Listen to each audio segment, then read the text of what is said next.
Hey everybody, Brandon here, and another series of how to beat the GMAT. So I'd like to make an amendment to another video that I did earlier, talking about doing massive amounts of practice problems versus simply studying course materials, just studying the GMAT content.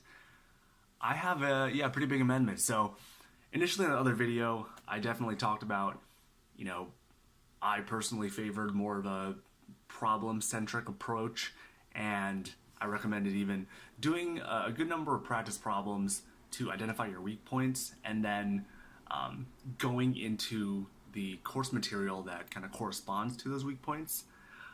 I would even go even a little bit further now, in that while I still do think that that's probably the most effective way in terms of just sheer cost effectiveness in terms of time and resources. I think if you're trying to get a really good score on the GMAT, as far as getting into the upper percentiles, it's really important to just go through all this material. I feel completely ridiculous now because I've been, studying for this for quite some time, on and off. I haven't been going at this super hard for months and months and months, but I've definitely had this on my mind. Like I said, I took the test initially back in February and took several months off until this most recent heads down study mode. But so I've been going through a lot of these Manhattan prep books. I finally just gave into it and decided, if I'm going to really do this, I'm going to do this. So I bought all these course materials. Even just going over a lot of the materials. Some of this, I would say probably 80-90% of this stuff is review. I know most of the stuff already cold, but there are certain problems, especially when you get into the 7 to 800 problem range, where the problem setup is simply more complex than what I can reasonably and consistently put together in 2 minutes. And while I've seen certain problem types that have given me trouble, particularly weighted averages, my brain just for some reason I can't. Under the pressure of the actual test in that 2 minute range, if you make a mistake, it's really easy to go down one route and you don't have time to try again. So you're really screwed, even if the problem itself isn't that difficult. Simply understanding the frameworks of how these problems are put together and how to lay out your answer, it makes so much more sense to have this framework kind of in your mind, so that as you do the practice problems, you can continually reflect on it, and as you put together the solutions, get it in. So as I've been doing practice problems, in the past, as I initially studied, I would see these solutions and I would try to learn these solutions on a case-by-case basis. I would say, okay, this is where I went wrong, I could do this and this instead, but I never really learned the actual framework. So much like somebody can learn the basic physics equations of position, velocity, acceleration, being able to derive those, which really isn't that difficult, taking the either the integral or the I haven't taken calculus forever. Regardless, having knowledge of how to derive those equations is really important, because you can, if you just can't come up with it, you can easily just derive them from any of the other related functions.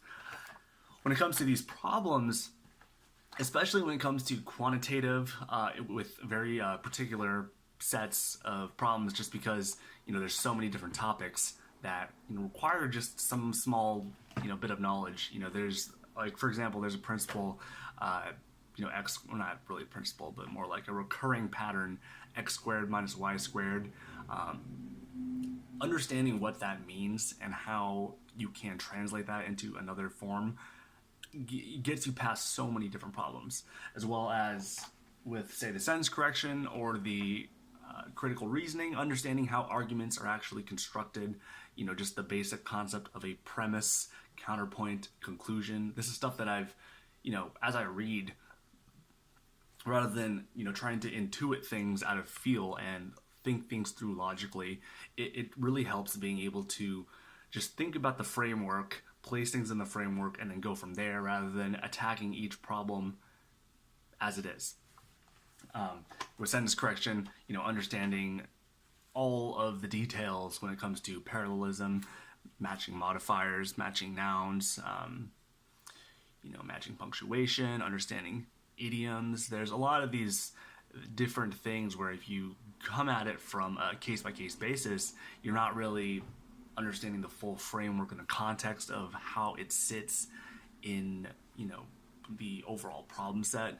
So by simply starting with the content, especially if you are trying to go for the high score, it makes a lot of sense to just be comprehensive in doing everything. And then as you do your problem sets, you'll be able to continually reinforce these issues. And when you say come across something that you've forgotten and that you need refreshing, you can just go back, review the material, and then continue going through problems and really cementing good habits from the start rather than getting bad habits and creating these really random heuristics in your mind that aren't always true, but were true in some case because you simply interpreted the answer a certain way rather than learned the actual concept.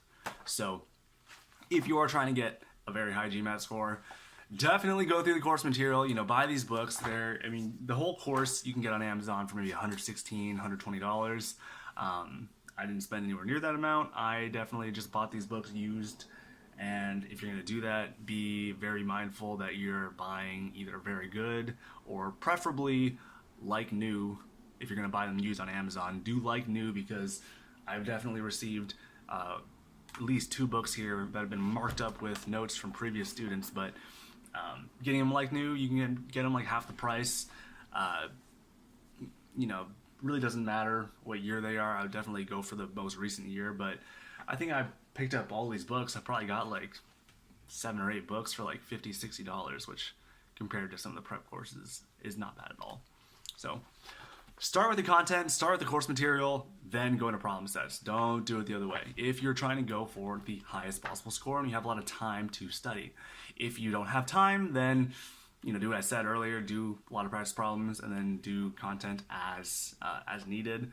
But I definitely find a lot of value in these books just because if you try to find the topics yourself online, while you can certainly, I definitely think that finding those deep dives on GMAT Club, for example, is really important and super helpful. Having all of the material just in a comprehensive place, organized so you don't miss anything, is really important. So I'm going to get back to studying. Good luck in your studies. I will talk to you soon. Goodbye.